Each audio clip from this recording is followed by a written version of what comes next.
Are you sure? Is it on?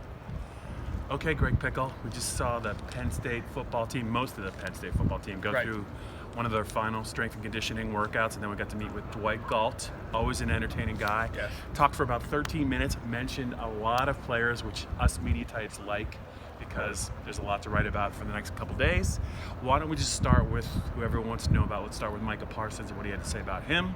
He said, I think, a new linebacker record for the power clean 375, but he's one of the most unique athletes, obviously, on the team. Yeah, took out Jason Kabinda's record, which I think we saw on social media previously, and then Dwight really kind of just told you what you already knew, which is that Micah is above and beyond when it comes to the testing. But the answer to that question actually spurred a more interesting response, which is that Jason Owe and he have such a rivalry, Bob, and it sounds like Jason is in a bit of a recovery phase at this shoulder point. issue, right? Yeah. I also they're going to kind of back Micah away from maybe the strength training and focus on the velocity and the movement drill, so that's good. I heard you ask Dwight about the January enrollees, and I know at least one name came out of his mouth. I believe it was a wide receiver. Yeah, so he was talking about the mid-year enrollees, the 11, I think he said 12, whatever it is, that Penn State brought on campus. And yeah, it's going to excite people because Keandre Lambert's a guy who a lot of people think has the chance to be an early impact player, maybe someone that plays from day one, Bob. It had to start here in the weight room. It seems like it did. It's a step in the right direction for a group that needs it.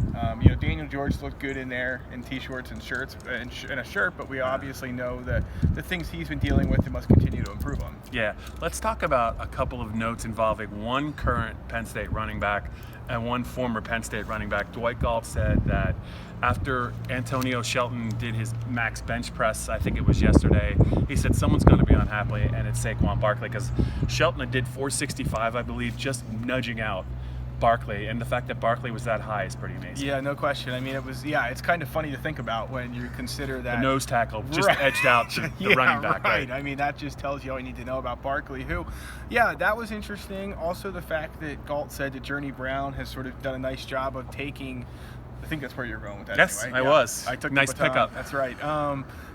Taking the leadership mantle that Saquon Barkley sort of established for that group, that Miles Sanders continued.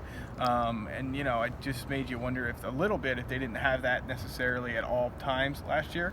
It sounds to me like he is by far the leader of that room. And he said Noah Kane, Devin Ford, and also another January enrollee, Keziah Holmes, are coming along well as well. Yeah, he said, so Journey Brown, everyone knows, the sprint champion from Meadville.